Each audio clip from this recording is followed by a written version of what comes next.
Mes chers frères et sœurs, en ces quelques minutes, bi'idhnillahi tabarak wa ta'ala, j'ai envie de voir avec vous un hadith en particulier et en extraire pas mal de leçons. Ce hadith-là est rapporté par l'imam Muslim selon Jundub ibn Abdullah radiyallahu anhu. Il relate que le messager d'Allah sallallahu alayhi wa sallam a dit: un jour, un homme dit: par Allah, Allah ne pardonnera jamais à un tel. Un jour, un qui était dans l'adoration d'Allah, c'était un dévot, il a dit d'un pécheur, quelqu'un qui était donc dans le péché, il a dit: par Allah, Allah ne pardonnera jamais à un tel.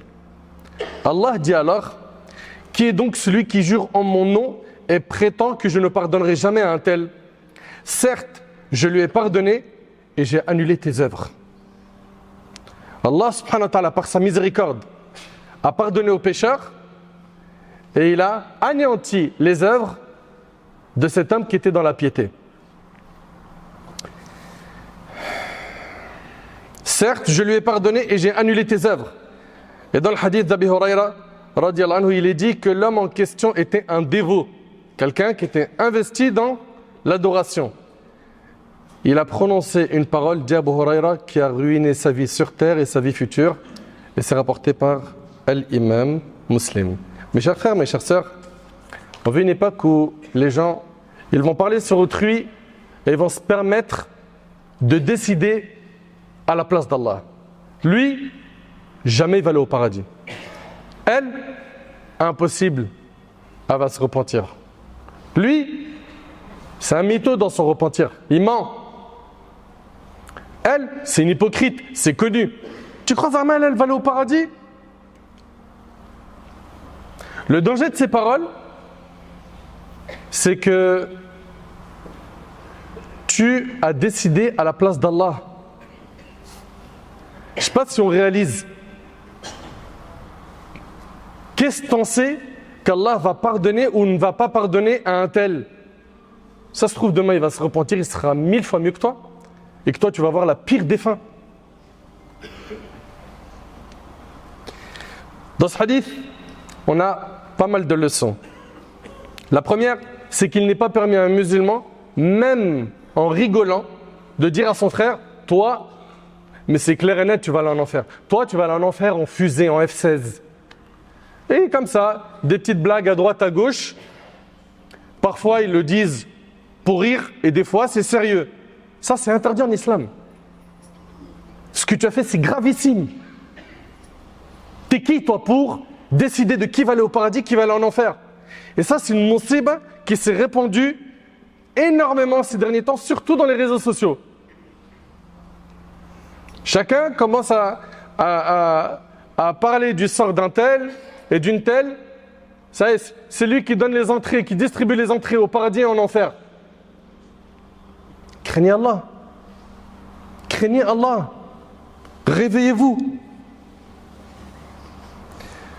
Nous n'avons pas le droit de dire qu'un tel sera au paradis ou un tel sera en enfer, sauf si on a un texte de notre bien-aimé Muhammad alayhi salatu wassalam. Le prophète sallallahu alayhi wa sallam n'a-t-il pas dit qu'Abou Bakr sera au paradis? Oui ou non? Eh bien, Abou Bakr sera au paradis. Wa najzim bidhalik. Ça, on l'affirme. Pourquoi? On a un texte authentique où le prophète sallallahu alayhi wa sallam a dit Abou Bakr sera au paradis. Khadija radiyallahu anha sera au paradis. Aïcha sera au paradis.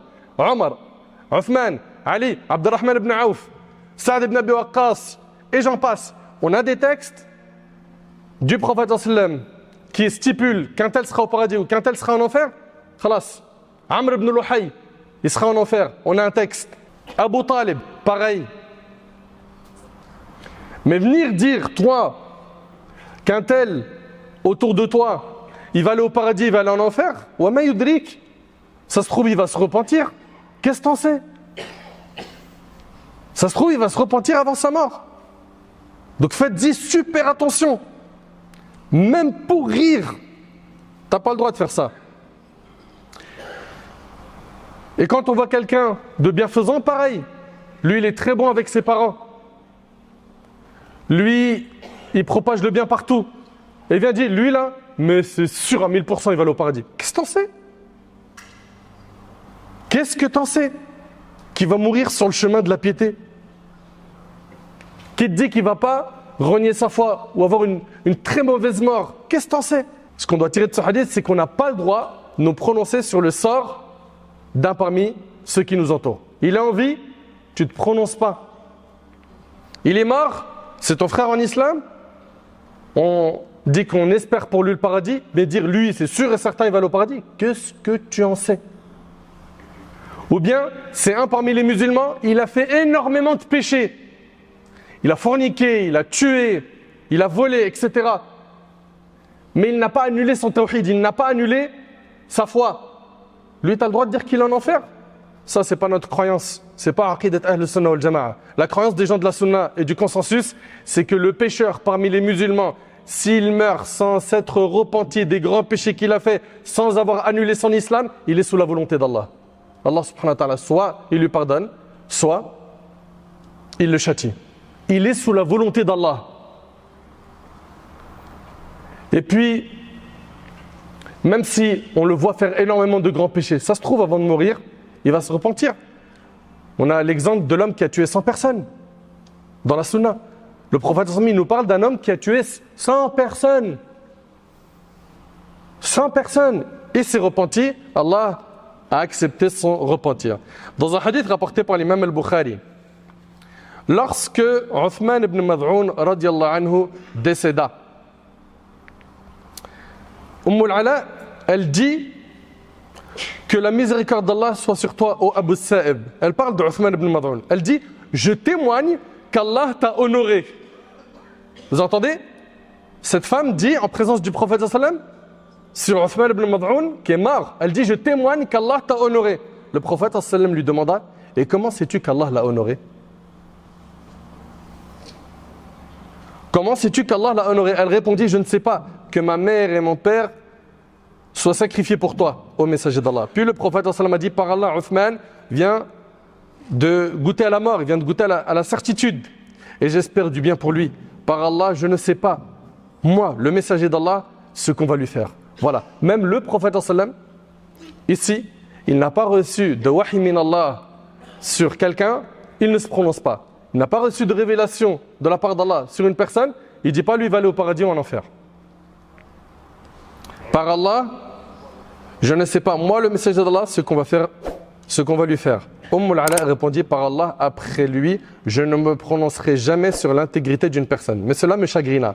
Puis elle dit, pendant que je dormais, je vis que Uthman, donc Uthman ibn Mad'un, avait une source qui laissait couler de l'eau. Je suis donc allé voir le messager d'Allah sallam et il me dit, ce sont ses œuvres et c'est rapporté par le Bukhari. Concernant le premier hadith qu'on a évoqué, celui où l'homme pieux a dit à celui qui n'était pas pieux, celui qui était dans les péchés, Allah ne te pardonnera pas. Dans ce hadith, on y voit une leçon, c'est qu'il n'est pas permis à celui qui est dans la religion, qui s'implique dans la pratique religieuse, de mépriser le pécheur pour son péché. De le mépriser, de l'humilier. Non. Mais ce qu'il faut plutôt, c'est quoi? C'est de le conseiller, de le rapprocher. Et subhanallah, il a été dit, un péché qui nous pousse à nous rabaisser et à nous sentir petits vaut mieux qu'une adoration qui suscite en nous un sentiment d'orgueil et de suffisance, de fatuité. Parmi les leçons, c'est que la personne qui va appeler Allah subhanahu wa ta'ala, quelqu'un qui est dans le péché, il doit le faire avec douceur, avec la meilleure manière. Pourquoi? Parce que l'objectif dans la da'wah, quand on voit quelqu'un de pécheur sur le net, ou dans mon quartier, ou dans ma famille, l'objectif quand on appelle quelqu'un à Allah subhanahu wa ta'ala, c'est quoi? C'est de gagner son cœur, et pas de le vaincre dans un débat. Parce qu'il y a beaucoup de gens, quand ils vont parler avec un désobéissant, ce qu'ils veulent, c'est quoi? C'est je l'écrase en public, comme ça je montre que la vérité elle est au-dessus du faux. Mais c'est pas ça le but. Le but, c'est de gagner son cœur. Le but, c'est de le rapprocher. Et tu n'as pas utilisé la bonne méthode. Aussi, parmi les leçons, c'est qu'il n'est pas permis de faire désespérer un pécheur, peu importe son passé sombre, de la miséricorde d'Allah. Subhanallah, on voit des gens, ils font quelques petits efforts, alors qu'ils ont un passé ténébreux. Et deux catégories de personnes vont apparaître devant eux. Des gens qui vont leur dire, c'est bien, continue, et combat les péchés du passé, fais le nécessaire pour te réformer, tu es sur la bonne piste, qu'Allah te récompense, qu'Allah te facilite. Et quelqu'un d'autre, deuxième catégorie, qui va lui dire, espèce d'hypocrite, tu te moques de qui? Mais tu crois qu'on ne sait pas que c'est un cinéma tout ça? Hein? Là comme ça, d'un coup, tu as commencé la prière. D'un coup, tu as commencé à porter le voile. D'un coup, tu as voulu faire une umrah. Hypocrite que tu es, tu crois qu'on ne sait pas que c'est du vice tout ça? Je ne comprends pas moi, wallah. Moi je suis choqué quand je vois ces réactions. Ça me rappelle le hadith d'Osama ibn Zayd, radiyallahu anhu, quand il a poursuivi un ennemi, et au moment où il allait le tuer, l'ennemi il a dit La ilaha illallah. Osama il l'a tué. Et l'information est parvenue au prophète sallam. Il lui a dit As-tu tué cet homme après qu'il a prononcé La ilaha illallah? Osama il a dit pour se protéger de l'épée. En deux mots, il n'était pas sincère. Le prophète sallam a continué à répéter la même question. L'as-tu tué après qu'il a dit La ilaha illallah?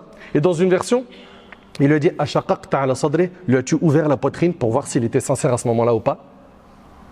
À partir du moment où le musulman ou la musulmane nous affiche la piété, les bonnes actions, on doit considérer cette personne-là comme telle, que c'est une personne qui est pieuse, qui est sincère dans sa démarche. Ok? Il peut me mentir, il peut me tromper, mais il ne va pas trahir et tromper le Seigneur des mondes.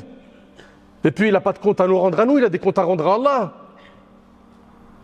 Quand vous voyez quelqu'un qui est dans un trou, dans la désobéissance, tendez-lui la main. Et si vous voyez qu'il fait des choses qui ne sont pas cohérentes, il fait énormément de péchés, et de temps en temps, une umrah, de temps en temps, on le voit aller à la mosquée pour le Jumu'ah. Pareil, je vous ai dit, il y a deux catégories. Il y a ceux qui vont essayer de se rapprocher de cette personne, hein, et de lui faire da'wah en utilisant le peu de bien qu'il fait, en l'aidant à gonfler justement ce bien. Pourquoi? Pour qu'il se repente et il laisse son passé sombre. Et tu as l'autre catégorie qui va lui jeter des pierres. Mais tu te moques de nous, mais l'islam n'a pas besoin de toi. Et ceci et cela. Ne soyons pas de cela. Le prophète, alayhi salatu wassalam, vous le savez, on vous l'a déjà dit, dans sa société, il y avait beaucoup de pécheurs. Et qu'est-ce qu'il a fait, alayhi salatu wassalam? Il a fait le nécessaire pour rapprocher les cœurs de ceux qui l'entouraient. Et un hadith rapporté par l'imam Abu Daoud, d'après Abu Huraira, radiyallahu anhu. Ce hadith-là, le prophète il dit il y avait deux hommes parmi les Bani Israël qui ne suivaient pas la même voie. L'un d'eux était un pécheur et l'autre était une personne qui faisait des efforts dans l'adoration. Celui qui faisait des efforts dans l'adoration ne cessait de voir l'autre commettre des péchés et lui disait arrête de faire ça, arrête de faire des péchés. Donc celui qui est dans la religion, bien investi dans l'adoration, il disait au pécheur arrête. Arrête de faire cela. Un jour, il l'avait en train de commettre un péché et il lui a dit arrête de faire ça. L'autre, le pécheur, il lui a dit laisse-moi, par mon Seigneur, est-ce que tu as été envoyé pour me surveiller? Alors il a dit qui? Le pieux, celui qui est dans la religion, il a dit à celui qui est dans les péchés, il lui a dit par Allah, Allah ne va pas te pardonner et il ne va pas te faire rentrer dans le paradis. Alors, les âmes des deux hommes ont été prises, c'est-à-dire qu'ils sont morts. Après leur mort, ils ont été rassemblés auprès du Seigneur des mondes, Allah Azza wa Jal, qui a dit à celui qui faisait des efforts dans l'adoration, est-ce que tu savais ce que j'allais faire? Allah Ta'ala lui a dit, est-ce que tu savais ce que j'allais faire? Et il lui a dit, où possédais-tu ce qu'il y a dans ma main? Et il a dit au pécheur, va et rentre dans le paradis par ma miséricorde. Puis il a dit concernant l'autre, qui est le pieux, celui qui était dans l'adoration, ramenez-le dans le feu. Franchement, ça doit nous freiner la langue. Ce texte doit nous freiner la langue. Qu'on arrête de parler des péchés des gens, du sort des gens. Nos péchés suffisent. Abu Huraira radiyallahu anhu a dit, je jure par celui qui détient mon âme dans sa main. Il a prononcé une parole qui lui a fait perdre sa vie d'ici-bas et celle de l'au-delà. Une parole. Il a tout perdu avec cette parole. Et toi aussi, avec une parole, tu peux tout perdre. Tu as peut-être fait beaucoup de bonnes actions. Tu as fait des aumônes, tu as prié, tu es venu à la mosquée, tu as aidé des gens, tu as fait une umrah, tu as fait même le hajj, etc. Une parole peut tout anéantir. C'est pour ça, maîtrise ta langue. Fais attention à ton comportement. Ce hadith-là doit nous inciter à avoir beaucoup de patience et à prolonger notre souffle face aux pécheurs. Et il y en a parfois qui Quand on va les conseiller, ils vont nous parler avec un ton dur, voire une insulte, une mauvaise parole. Sois patient. Allah tabarak wa ta'ala nous dit que Luqman a dit à son fils: Ya bunayya aqimi as-salat wa'mur bil ma'ruf wanha 'anil munkar wasbir 'ala ma asabak inna dhalika min 'azmi al-umur. Oh mon enfant, observe la prière, ordonne le bien, interdis le mal et endure les torts que cela te causera. Et endure les torts que cela te causera. Quand tu vas ordonner le bien, interdire le mal, forcément, tu ne vas pas avoir que des fleurs sur ton chemin, tu vas avoir également des épines. Et endure les torts que cela te causera. Ceci fait partie des préceptes divins demandant une forte détermination. Quand quelqu'un vient te conseiller, accepte le conseil, ne lui dis pas « mêle-toi de tes oignons ». Eh, c'est mes péchés, je fais ce que je veux. C'est pas ton problème, je les assume. Toutes ces paroles sont détestées par Allah subhanahu wa ta'ala. Selon Abdullah ibn Mas'ud radiyallahu anhu, le prophète sallallahu alayhi wa sallam a dit: les paroles les plus détestées d'Allah sont lorsque quelqu'un s'adresse à un autre en lui disant crains Allah et que l'autre lui réponde occupe-toi de ta personne. Et c'est rapporté par Tabarani. Occupe-toi de ta personne. C'est-à-dire quoi? Mêle-toi de tes affaires. Mêle-toi de ce qui te regarde. Occupe-toi de tes affaires. Ces paroles-là, le prophète sallallahu alayhi wa sallam, il dit les paroles les plus détestées d'Allah. Tu acceptes de prononcer les paroles qui sont les plus détestées d'Allah? Normalement, quelqu'un il t'a conseillé avec bienveillance, il t'a montré une erreur, etc. Jazakallah khair. Et corrige le tir. Et corrige le tir. Ce qu'on doit donc retenir de cette khutba, c'est qu'il faut faire très attention à ne pas vous retrouver dans une situation où vous décidez à la place d'Allah. Lui, il va aller au paradis, lui, il va aller en enfer. C'est très grave. Et ça a causé la perte de cet homme qu'on vient de voir dans le hadith. C'est pour ça, si tu veux te concentrer sur les défauts, les péchés de quelqu'un, occupe-toi de toi. Tu as beaucoup à corriger chez toi. Et cela ne signifie pas qu'il ne faut pas conseiller les gens autour de nous. Non, mais quand on va les conseiller, il va falloir respecter tout ce qu'on a dit tout à l'heure, la bienveillance, le faire avec science, être patient, etc., etc., etc. J'implore Allah subhanahu wa ta'ala de nous accorder la douceur dans le comportement. J'implore Allah tabarak wa ta'ala de nous accorder la sagesse, la clairvoyance. J'implore Allah subhanahu wa ta'ala de faire de nous des clés pour le bien, des barrières contre le mal.